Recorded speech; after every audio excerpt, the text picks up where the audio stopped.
Hello everyone, আমার নতুন একটা ভিডিওতে তোমাদের সকলকে স্বাগত জানাই। আজকে আমরা পঞ্চম শ্রেণী অর্থাৎ ক্লাস 5-এ পরিবেশ এবং বিজ্ঞানের 63 নম্বর পাতা থেকে আলোচনা শুরু করব। তো চলো শুরু করে আমরা টপিক ধরে ধরে আলোচনা করব এবং সেখানে যে গুরুত্বপূর্ণ প্রশ্নগুলো রয়েছে সেগুলো আমি তোমাদের সঙ্গে আলোচনা করব। তো তোমরা পুরো ভিডিও দেখতে থাকো। প্রথমেই যেটা ভূমির ঢাল বা ভূমির ঢাল। বৃষ্টি থামার পর অন্তরা বেরোলো, স্কুলে যাবে। পথে রফিকুলের সঙ্গে দেখা। হাঁটতে হাঁটতে ওরা কালভার্টের কাছে পৌঁছে গেল। কালভার্টের ওপর দুজন লোক বসে আছে। কালভার্ট সাধারণত আমরা সকলেই দেখেছি। কালভার্ট কি কাজে ব্যবহার করা হয়? একটা জমি থেকে আর একটা জমি, মানে পাশাপাশি দুটো জমি রয়েছে এবং তার মাঝখানে রাস্তা রয়েছে, বা পাশাপাশি দুটো পুকুর রয়েছে, তার মাঝখানে রাস্তা রয়েছে, সেই রাস্তার ওখানে আমরা কালভার্ট ব্যবহার করে থাকি। কালভার্ট সাধারণত একটা প্রান্ত থেকে আর একটা প্রান্তে জল যাওয়ার কাজে আমরা কালভার্ট গুলো ব্যবহার করে থাকি। তলার পাইপ দিয়ে জল যাচ্ছে উত্তর থেকে দক্ষিণের মাঠে। তার মানে মাঠের ঢালটা বা জমির ঢালটা কোন দিকে? উত্তর থেকে দক্ষিণে। সেটা দেখে রফিকুল বলল, দেখো দক্ষিণের মাঠটা উত্তরের মাঠটার চেয়ে নিচু, উত্তরের সব জলই যাচ্ছে দক্ষিণে। সাধারণভাবে আমরা যদি একটা খোলা জায়গায় বা কোনো মাটির মধ্যে আমরা যদি জলকে ফেলে দিই, তাহলে আমরা দেখতে পাবো জল সবসময় উঁচু জায়গা থেকে নিচু জায়গার দিকে যাচ্ছে। অর্থাৎ কোন দিকে ভূমির ঢাল, তা আমরা ওই জলটা কোন দিকে গড়িয়ে যাচ্ছে সেটা দেখলে আমরা কোন দিকে ভূমির ঢাল সেটা বুঝতে পারবো। অন্তরার বেশ মজা লাগলো। স্কুলে গিয়ে সে এসব বলল। স্যার বললেন, সবাই নিজেরা দেখবে, এখানকার জমির ঢাল বা ভূমির ঢাল বুঝতে পারবে। পশ্চিমবঙ্গের নদ নদীর মানচিত্রটা দেখছিল আকাশ। তোমরা দেখো 62 নম্বর পাতায় পশ্চিমবঙ্গের নদ নদীর একটা মানচিত্র রয়েছে। সে বলল, নদীগুলো উত্তর থেকে দক্ষিণ দিকে আসছে, তাহলে উত্তর থেকে দক্ষিণে ঢাল, এ তো বোঝাই যাচ্ছে। অশেষ বলল, দামোদর পশ্চিম থেকে পূর্বে এসছে, তারপর দক্ষিণে গিয়ে গঙ্গায় মিশেছে, তাই না স্যার? তবে এখানে দামোদর মিশেছে, সেখানে ওই নদীটার নাম হুগলি নদী। এর আর এক নাম ভাগীরথী হুগলি। অনেকে অবশ্যই একেই গঙ্গা বলেন। অন্তরা নদী মানচিত্রটা দেখছিল। সে বলল, নদীগুলো উত্তর থেকে দক্ষিণে বা পশ্চিম থেকে পূর্বে গেছে, তাহলে ভূমির ঢাল উত্তর থেকে দক্ষিণে আর পশ্চিম থেকে পূর্বে। তাহলে আমরা এই নদী মানচিত্রটা দেখে কি বুঝতে পারছি? নদীগুলো কোন দিক থেকে কোন দিকে বইছে। যদি নদীগুলো উত্তর থেকে দক্ষিণে যায়, তার মানে ভূমির ঢাল উত্তর থেকে দক্ষিণে। যে যে নদীগুলো, যেমন এখানে তোমাদের দেওয়া রয়েছে দামোদর, দামোদর পশ্চিম থেকে পূর্বে গেছে, অর্থাৎ ওই দিক বরাবর যদি আমরা দেখি, দামোদরের দিক বরাবর আমরা যদি দেখতে চাই, তাহলে আমরা দেখবো ওখানে ভূমির ঢাল হচ্ছে পশ্চিম থেকে পূর্বে। আবার গঙ্গা নদী দেখো তোমাদের দেওয়া রয়েছে, তারপর দক্ষিণে গিয়ে গঙ্গায় মিশেছে, তার মানে ওখানে আবার ভূমির ঢাল কোন দিকে হলো? উত্তর থেকে দক্ষিণে। এবার হচ্ছে মানচিত্রের উঁচু জায়গা নিচু জায়গা। রফিকুল বলল, স্যার মানচিত্রে চিহ্ন দিয়ে ভূমির ঢাল বোঝানো যায়? ভেবে দেখো, একটা দিক উঁচু আর একটা দিক নিচু, এটা দেখাতে হবে। নানা রকম রং ব্যবহার করলে কি সুবিধা হতে পারে? অন্তরা বলল, হ্যাঁ স্যার, উঁচু জায়গা একটা রঙে দেখাবো, নিচু জায়গা অন্য রঙে দেখাবো। বেশ, আজ তোমার চেনা জায়গার ঢাল জেনেছো, সেটার উঁচু নিচু বোঝানোর মানচিত্র এঁকে দেখাও। তোমরা দেখতেই পাচ্ছ, দেখো পাশে একটা মানচিত্র রয়েছে। আমরা সাধারণত বিজ্ঞানের ক্ষেত্রে, মানে পরিবেশ বিজ্ঞানের ক্ষেত্রে, তোমাদের এর আগেও তোমরা ক্লাস 4-এ মানচিত্র শিখেছো। সেখানে আমরা মানচিত্র বা কোনো কিছু, যেমন আমাদের বাড়ির অবস্থান কোথায় আছে, আমাদের স্কুল থেকে বাড়ি কতটা দূরে রয়েছে, সেগুলোকে আমরা ম্যাপ আকারে তোমাদেরকে ক্লাস 4-এ শেখানো হয়েছে, বা ক্লাস 5-এও প্রথম দিকে রয়েছে। প্রত্যেকটা ক্ষেত্রে আমরা যখন ম্যাপ বা মানচিত্র আঁকবো, আমরা পূর্ব পশ্চিম উত্তর দক্ষিণটা কোন দিকে কোনটা সেটাকে আমরা দেব, এবং এইগুলোকে সাধারণত আমরা কালার দিয়ে বোঝাই। মানে কালার হতে পারে বা বিভিন্ন রকম চিহ্নের সাহায্যে আমরা বোঝাই। এখানে যেমন দেখো, উঁচু জায়গাটায় লাল রং করা হয়েছে আর নিচু জায়গাটায় সবুজ রং করা হয়েছে।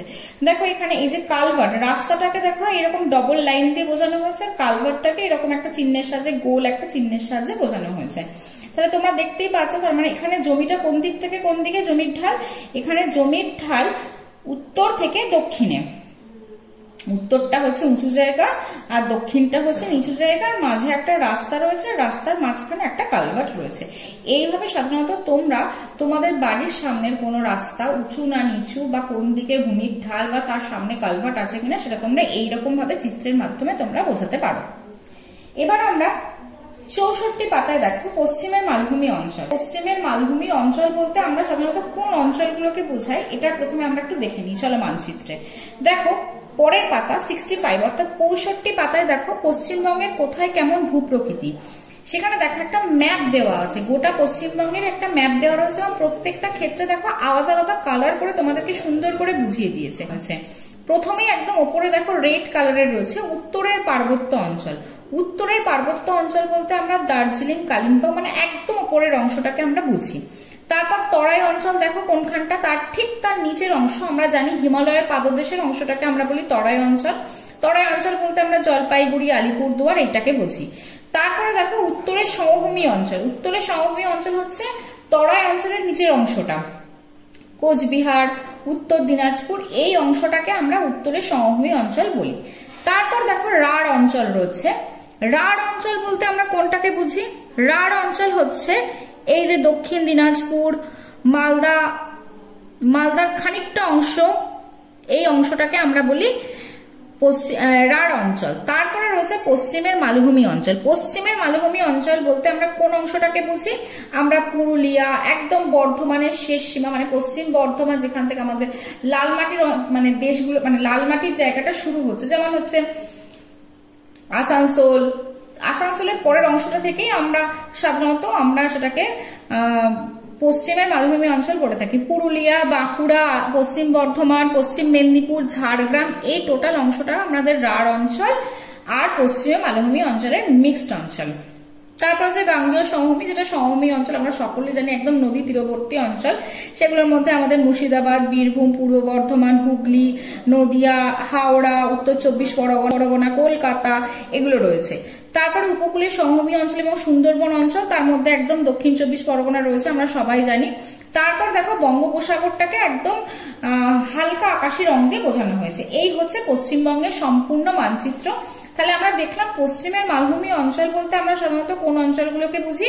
পুরুলিয়া, বাঁকুড়ার খানিকটা, ঝাড়গ্রামের খানিকটা, পশ্চিম বর্ধমানের খানিকটা অঞ্চলকে আমরা পশ্চিমের মালভূমি অঞ্চল বলে থাকি। তো চলো দেখো, পশ্চিম বর্ধমান জেলার চিত্তরঞ্জনে মালতী অনেকবার গেছে, সেখানে তার মামার বাড়ি। মালতী বলল ওখানে ভূমি সব জায়গায় সমতল নয়, ঢেউ খেলানো ভূমির মাঝে মাঝে উঁচু টিলা আর পাহাড় দেখতে পাওয়া যায়।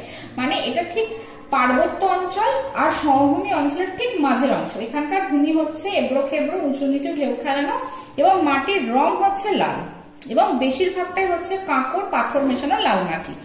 অন্তরা বলল আর যেখানে পাহাড় নেই সেখানকার মাটি বেশিরভাগটাই কাঁকড় পাথর মেশানো লাল মাটি, অনুর্বর। স্যার এতক্ষণ ওদের কথা শুনছিলেন, এবার বললেন এটাকে পশ্চিমবঙ্গের পশ্চিমের মালভূমি অঞ্চল বলেন। পুরুলিয়ার পুরোটাই এইরকম, বাঁকুড়া, পশ্চিম মেদিনীপুর, বীরভূম আর পশ্চিম বর্ধমানের পশ্চিম দিকটাও তাই। মানচিত্র দেখো বুঝতে পারবে, এখানকার মাটি লালচে। রহমান বাঁকুড়ায় গেছে, সে বলল বাঁকুড়ার চারিদিকে শাল গাছের জঙ্গল, সেই শাল পাতা দিয়ে প্লেট, ঝুড়ি বানানো হয়। মালতী বলল অন্য গাছও আছে, মেহগিনি, পলাশ, পিয়াজ, ইউক্যালিপটাস, সোনাঝুরি, কেন্দু। তাহলে চলো এবার আমরা পশ্চিমের মালভূমি অঞ্চল থেকে কতগুলো ইম্পর্টেন্ট প্রশ্ন দেখে নিই। এখানে সাধারণত প্রথম যে প্রশ্নটা আছে যে পশ্চিমের মালভূমি অঞ্চল বলতে আমরা কোন কোন জেলাগুলোকে বোঝাই, তখন আমরা কি বলবো? পুরুলিয়া, পশ্চিম বর্ধমান, বীরভূম, বাঁকুড়া, পশ্চিম মেদিনীপুর, ঝাড়গ্রাম, এগুলোকে আমরা বোঝাই।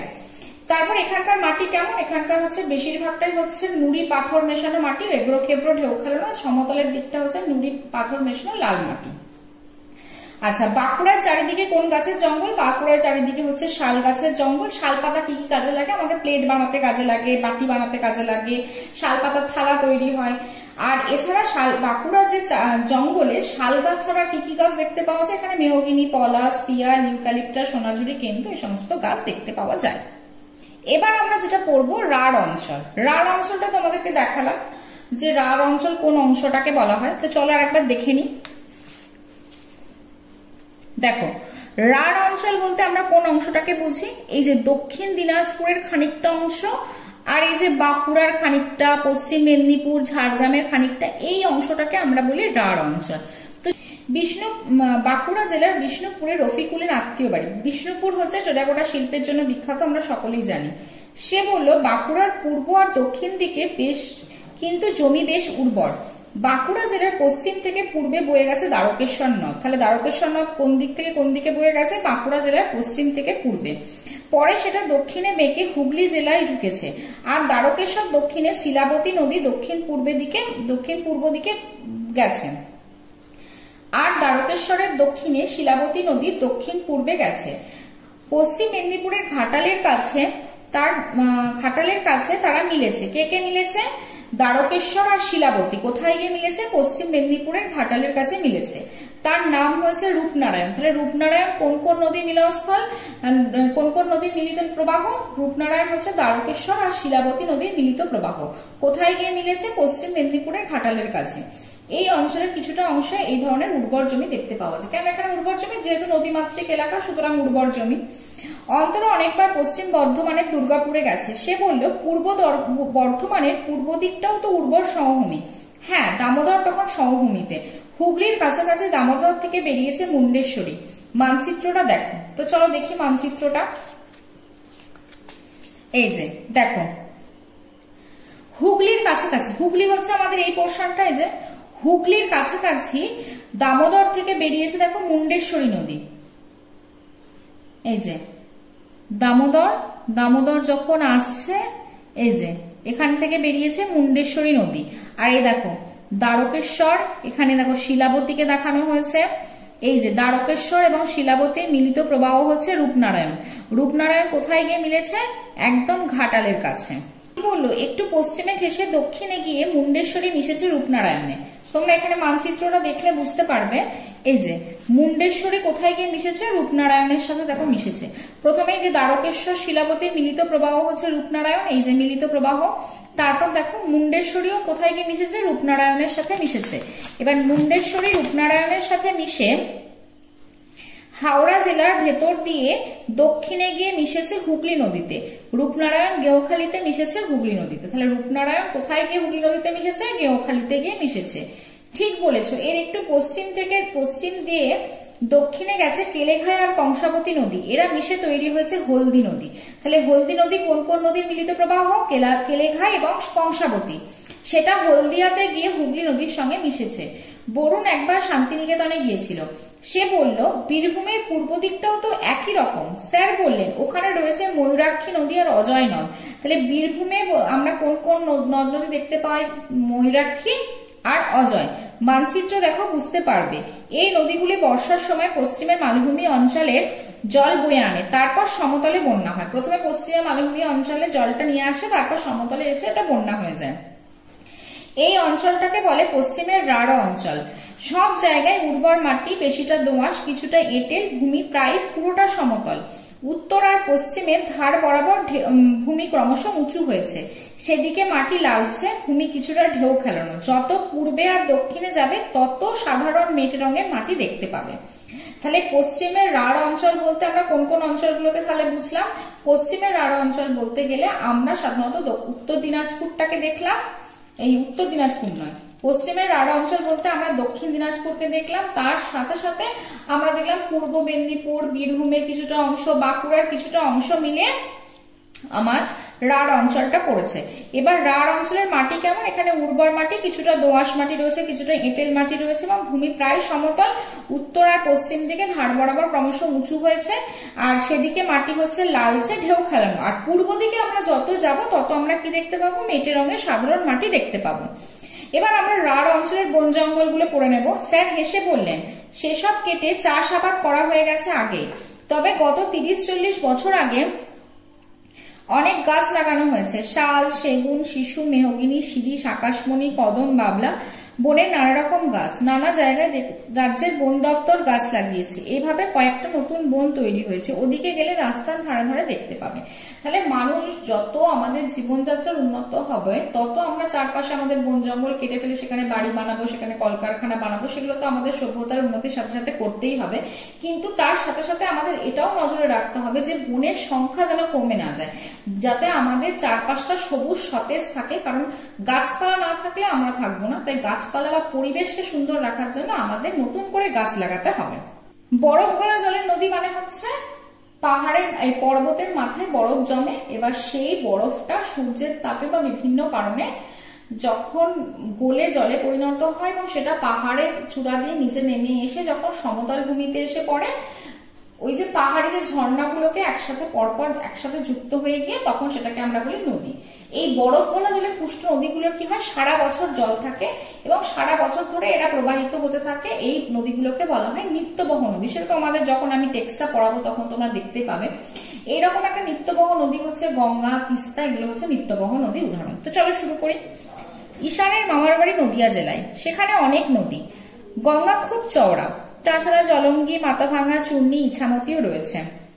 মামা বলেছিলেন গঙ্গা হলো নিত্যবহ নদী, অর্থাৎ সবসময় বয়ে যায় এবং সারা বছর জল থাকে। সেটা তোমাদের প্রথমেই বললাম যে যেগুলো বরফ গলা জলে পুষ্ট সেই সমস্ত নদী সারা বছর বয়ে চলে এবং ওগুলোতে সারা বছর জল থাকে, এবং এই নদীগুলোকে আমরা নিত্যবহ নদী বলি।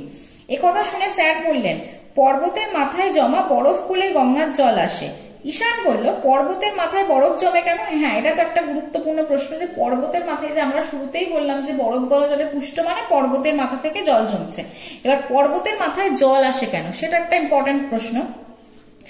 পুকুর, নদী, সমুদ্রের জল সূর্যের তাপে বাষ্প হয়ে উপরে উঠে যায়। ওপরে বাতাস ঠান্ডা, মানে আমরা যত উপরে উঠবো তত বাতাস ঠান্ডা, তাই সেই বাষ্প জমে জল হয়। আমরা জানি যে জল, যখনই আমাদের জলের ক্ষেত্রে আমরা যখন জলকে উত্তপ্ত করি তখন জল বাষ্পে পরিণত হয়, বাষ্পটাকে যখন আমরা পুনরায় ঠান্ডা করি সেটা আবার ঘনীভূত হয়, কিসে পরিণত হয়? জলে পরিণত হয়। পর্বতের মাথায় ঠান্ডা বেশি বলে তুষারপাত হয়, তুষার জমে বরফ হয়ে যায়। সূর্যের তাপে কিছুটা বরফ গলে জল হয়ে খাড়া পর্বতের ঢাল বেয়ে নেমে আসে। এইরকম অনেকগুলি ছোট ছোট জলধারা মিশে বড় নিত্যবহ নদী তৈরি হয়। জলপাইগুড়ি জেলার তিস্তাকে যেমন দেখায়। তাহলে আমরা এখানে নিত্যবহ নদীর দুটো উদাহরণ পেলাম, একটা হচ্ছে গঙ্গা, একটা হচ্ছে তিস্তা। আর নিত্যবহ নদী কি? বরফ গলা জলে পুষ্ট যে সমস্ত নদীতে সারা বছর জল থাকে, অর্থাৎ জলের প্রবাহ থাকে এবং সব সময় জলটা বয়ে চলে, সেটাকে আমরা বলি নিত্যবহ নদী। এবার পর্বতের মাথায় বরফ জমে কিভাবে? নদী, পুকুর, সমুদ্রের জল বাষ্প হয়ে উপরে উঠে যায় এবং উপরে উঠে গিয়ে যখন ঠান্ডা হয়ে যায় তখন সেটা ঘনীভূত হয়ে জলে পরিণত হয়। আর পর্বতের ওপরে ঠান্ডা বেশি, সেই জন্য ওখানে তুষারপাত হয় এবং এই তুষারগুলো যখন সূর্যের তাপে গলে জলে পরিণত হয় তখন সেগুলো পাহাড়ের ঢাল বেয়ে নিচে নেমে আসে এবং অনেকগুলো জলধারা পরপর মিশে আমাদের এই নিত্যবহ নদী তৈরি হয়। এবার আমরা পড়বো খুব গুরুত্বপূর্ণ একটা টপিক, সেটা হচ্ছে গঙ্গা কিভাবে তৈরি হয়েছে। গঙ্গা উৎপত্তি লাভ করেছে গঙ্গোত্রী হিমবাহের গোমুখ গুহা থেকে। তো চলো আমরা দেখে নিই। প্রথমে দেখো, তোমরা ম্যাপটা দেখলে বুঝতে পারবে। দেখো, গঙ্গা তোমাদের এখানে সবটাই দেখানো রয়েছে। দুটো ভাগ, গঙ্গোত্রী হিমবাহের গোমুখ গুহা থেকে উৎপত্তি লাভ করেছে, তারপর উত্তরপ্রদেশের বিহারের মধ্য দিয়ে এসে পশ্চিমবঙ্গের মুর্শিদাবাদ জেলায় ঢুকেছে এবং দুটো ভাগ হয়ে গেছে। বড় ধারাটা চলে গেছে পদ্মা নামে বাংলাদেশে, আর একটা ভাগীরথী নামে আমাদের পশ্চিমবঙ্গের ভিতর দিয়ে প্রবাহিত হয়েছে। এবার মুর্শিদাবাদের মিঠিপুর থেকে নদিয়ার নবদ্বীপ পর্যন্ত এই ধারাটির নাম হচ্ছে ভাগীরথী, আর নবদ্বীপের পর থেকে নাম হুগলি নদী। এই ভাগীরথী হুগলি নদী ডায়মন্ড হারবার হলদিয়া পেরিয়ে দক্ষিণে গিয়ে বঙ্গোপসাগরে মিশেছে। এই যে টোটাল মানচিত্রটা এখানে দেওয়া রয়েছে। তাহলে গঙ্গা নদী, আমরা যদি পরীক্ষায় আসে যে গঙ্গা নদী কোথা থেকে উৎপত্তি হয়ে কোথায় মিশেছে, তখন আমরা কি লিখবো? যে গঙ্গা নদী উত্তরাখণ্ডের গঙ্গোত্রী হিমবাহের গোমুখ গুহা থেকে উৎপত্তি লাভ করেছে, এবার উত্তরপ্রদেশ এবং বিহারের মধ্য দিয়ে এসে পশ্চিমবঙ্গে প্রবেশ করেছে। মুর্শিদাবাদ জেলার কাছে দুটো ভাগে ভাগ হয়ে গেছে, একটা শাখা পদ্মা নামে বাংলাদেশে চলে গেছে, আর একটা শাখা ভাগীরথী হুগলি নামে আমাদের পশ্চিমবঙ্গের মধ্যে প্রবাহিত হয়েছে। এবার এই ভাগীরথী হুগলিটা আবার দু জায়গায় দুরকম নামে পরিচিত। কোথায় কিরকম নামে পরিচিত? মুর্শিদাবাদ জেলা যেখানে এটা দুটো ভাগে ভাগ হয়ে গেছে, সেই মিঠিপুর থেকে নদিয়ার নবদ্বীপ পর্যন্ত এই ধারাটার নাম হচ্ছে ভাগীরথী, আর নবদ্বীপের পর থেকে এটা এর নাম হয়ে গেছে হুগলি নদী। এবং এই ভাগীরথী হুগলি নদী ডায়মন্ড হারবার হলদিয়া পেরিয়ে গিয়ে কোথায় গিয়ে মিশেছে? বঙ্গোপসাগরে মিশেছে। তাহলে এবার চলো এখানকার আমরা গুরুত্বপূর্ণ কতগুলো প্রশ্ন জেনে নিই। এখান থেকে যে প্রশ্নগুলো আসতে পারে সেটা হচ্ছে নিত্যবহ নদী কাকে বলে? নিত্যবহ নদীর উদাহরণ দাও। আচ্ছা, তিস্তাকে নিত্যবহ নদী বা গঙ্গাকে নিত্যবহ নদী? গঙ্গা নদীর উৎপত্তি লেখো। পর্বতের মাথায় বরফ জমে কি করে? এগুলো হচ্ছে এখান থেকে গুরুত্বপূর্ণ প্রশ্ন। আমরা 68 পাতায় দেখো, আমার সোনার বাংলা আমি তোমায় ভালোবাসি। গানটার সঙ্গে তোমরা সকলেই পরিচিত কম বেশি। এটা হচ্ছে বাংলাদেশের জাতীয় সঙ্গীত। আমাদের বিখ্যাত কবি রবীন্দ্রনাথ ঠাকুর, আমাদের বিশ্বকবিও বটে, তিনি এই গানটা রচনা করেছিলেন।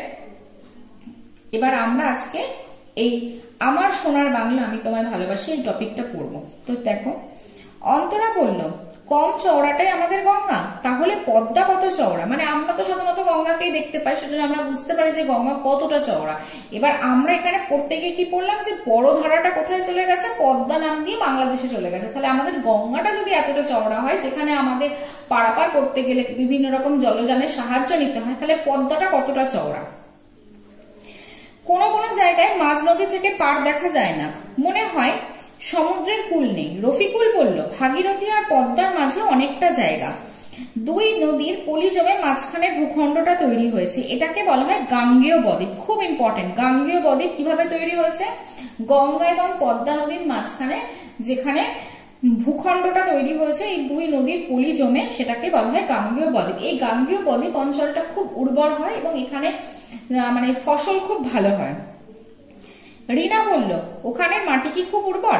একেবারে দক্ষিণে সুন্দরবনের নোনা মাটি, বাকিটা সুজলা সুফলা শস্য শ্যামলা। মানে কি খুব সুন্দর উর্বর জমি, যেখানে ফসল খুব ভালো হয়।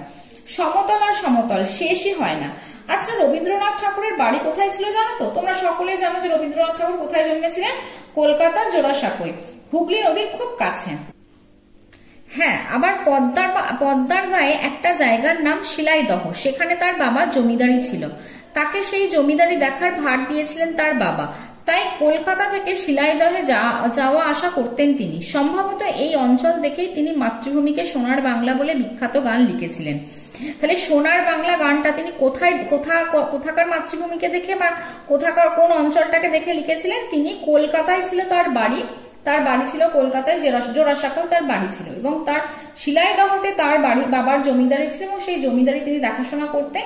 এই কলকাতা থেকে যখন তিনি শিলাইদহে যেতেন, এই যাতায়াতের পথে আমাদের চারপাশের যে আমাদের বাংলার যে শস্য শ্যামলা যে সবুজ রূপটা রয়েছে, সেটাকে দেখে তিনি সোনার বাংলা গানটা লিখেছিলেন। অনেকে মিলে বলে উঠল, গানটা জানি স্যার, আমার সোনার বাংলা আমি তোমায় ভালোবাসি। গানটা 1905 সালে লেখা। 1905 সালটা আমাদের জন্য ভীষণ ইম্পর্টেন্ট। 1905 সালে বঙ্গভঙ্গের আন্দোলনের সূচনা হয়েছিল। বঙ্গভঙ্গ অর্থাৎ বাংলাকে ভাগ করা চক্রান্ত করেছিল ইংরেজরা। চলো পড়তে পড়তে তোমরা দেখতে পাবে। ইংরেজরা বাংলাকে দুভাগ করে দিয়েছিল, দুটো আলাদা প্রদেশ। এই ঘটনাকে বলে 1905-এর বঙ্গভঙ্গ। অরুণ বলল, স্যার ইংরেজরা বাংলাকে দুভাগ করেছিল কেন? ইংরেজরা ভারতবর্ষকে শাসন করত, ভারতবর্ষের লোকেরা ইংরেজদের এই শাসন মেনে নেয়নি। তারা চাইতো দেশের লোকই দেশ চালাবে, তাই দেশের মানুষ একজোট হয়ে ইংরেজদের বিরুদ্ধে লড়াই করেছিল। ইংরেজরা চেয়েছিল এই একজোট হওয়া মানুষকে আলাদা করতে। বাংলাকে দুভাগ করে সেই ভাগাভাগি শুরু করতে চেয়েছিল ইংরেজ শাসকরা। বাংলার মানুষ এই ভাগাভাগি মেনে নেয়নি, সবাই মিলে প্রতিবাদ করে। বিদেশি জিনিসপত্রের ব্যবহার বন্ধ করে দেয় লোকেরা, চরকা কেটে সুতো বানিয়ে সেই থেকে নিজেরা কাপড় জামা বানায়। রবীন্দ্রনাথ ঠাকুর বাংলা ভাগের বিরোধিতা করেন, তার প্রতিবাদে এই গানটি তিনি লিখেছিলেন। এখন আবার ওই গানটা খুব বিখ্যাত কেন বলতো? সবাই মিলে বলল, ওটা তো বাংলাদেশের জাতীয় সঙ্গীত। তাহলে বঙ্গভঙ্গ কি? বঙ্গভঙ্গ হচ্ছে বাংলাকে দুটো প্রদেশে ভাগ করে দিতে চেয়েছিল ইংরেজরা। কেন করেছিল? তার কারণ ইংরেজরা সেই সময় আমাদের ভারতবর্ষকে শাসন করত এবং বাংলার মানুষ, ভারতবর্ষের মানুষ, বাংলার মানুষ তারা চায়নি ইংরেজরা ভারতবর্ষকে শাসন করুক। তারা কি চেয়েছিল? তারা চেয়েছিল বাংলার মানুষই বাংলা দেশ চালাবে বা ভারতবর্ষের মানুষই ভারতবর্ষকে শাসন করবে। তাই তারা সকলে একজোট হয়ে ইংরেজদের বিরুদ্ধে প্রতিবাদ করেছিল এবং এই প্রতিবাদের জন্য তারা কি কি করেছিল? মানুষ যেমন বিপ্লবীরা বিভিন্ন সময়, তোমরা সকলেই জানো যে বিপ্লবীরা বিভিন্ন সময় স্বাধীনতা সংগ্রাম করেছে, লড়াই করেছে, আন্দোলন করেছে, অনশন করেছে, তেমনি কিছু কিছু কবি সাহিত্যিক রয়েছে যারা গল্প লিখেছেন, তারা বিভিন্ন পত্রিকায় লেখালেখি করেছেন, তারা বিভিন্ন কবিতা করেছেন। মানে এক একটা মানুষের সেই সময় প্রতিবাদের ভাষা ছিল এক এক রকম। তো এই ইংরেজদের বিরুদ্ধে লড়াই করার জন্য মানুষ কি করেছিল? মানুষ তখন কি করেছিল? দেশীয় জিনিসপত্র তারা ব্যবহার শুরু করেছিল, বিদেশি জিনিসপত্র ব্যবহার বন্ধ করে দিয়েছিল। চরকা কেটে চরকা কেটে তারা সুতো বানিয়ে সেখান থেকে জামা কাপড় বানানো শুরু করেছিল এবং ইংরেজদের এই বিরোধিতা করে রবীন্দ্রনাথ ঠাকুর সেই সময় রাখি বন্ধন উৎসব অনুষ্ঠিত করেছিলেন এবং তিনি এই বিখ্যাত গানটা সেই সময় লিখেছিলেন, আমার সোনার বাংলা আমি তোমায় ভালোবাসি। এবং ইংরেজরা এই বিরোধিতাকে যাতে এই একজোট হওয়া মানুষ যাতে একসাথে মিলে লড়াই করতে না পারে, তাই তাদেরকে ভাগ করে দিতে চেয়েছিল, ভাগ করে এই আন্দোলন বা বিদ্রোহটাকে দমন করতে চেয়েছিল। সেই কারণে ইংরেজরা বাংলাকে দুভাগ করতে চেয়েছিল। গাছ, লতা, ফুল, ফল আর হরেক রকম ফসলের এই সমভূমি। 1947 সালের দেশভাগের পর থেকে এই বদ্বীপ পশ্চিমের অংশটা পশ্চিমবঙ্গ। রং বেরঙের প্রজাপতি, পাখি, মৌমাছি, গাছপালার সঙ্গে গাঁথা এখানকার মানুষের জীবন। এবার আমরা নদী তীরের সভ্যতা। নদী তীরের সভ্যতা বলতে গেলে সভ্যতা কি? সভ্যতা হচ্ছে বিভিন্ন সভ্য মানুষের কাজকর্মকে আমরা একসাথে বলে থাকি সভ্যতা। মানুষ যত দিন গেছে তত মানুষ সভ্য হয়েছে, তার আচার আচরণ পাল্টেছে, তার পোশাক পরিচ্ছদ, খাওয়া দাওয়া থেকে শুরু করে সবটা পাল্টেছে এখন আমাদের মানুষের।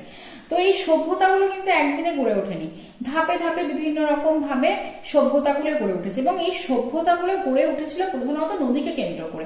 তার কারণ কি? নদীকে মানুষ বিভিন্ন ভাবে ব্যবহার করতে পারতো। নদীর জল মানুষের বিভিন্ন কাজে লাগতো, নদী থেকে মাছ শিকার করে তারা খেত, নদীকে তারা যাতায়াতের পথে ব্যবহার মানে যাতায়াতের কাজে ব্যবহার করা হতো। কারণ সেই সময় তো আমাদের রেলপথ ব্যবস্থা বা সড়ক পথ ব্যবস্থা এতটা উন্নত ছিল না, বা তখন অনেক কিছু হয়ওনি, তখন রেলপথ ব্যবস্থা ছিল না। মানুষ তখন নদী পারাপার করে এক জায়গা থেকে আরেক জায়গায় যেত।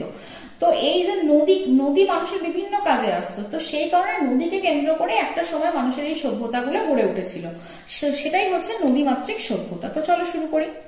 মানচিত্র দেখতে দেখতে রফিকুল বলল, কিন্তু ভাগীরথী হুগলি তো নদিয়া উত্তর ও দক্ষিণ 24 পরগনার পশ্চিম সীমায়, ইছামতি পূর্ব সীমার কাছে, মাঝে তো নদী নেই।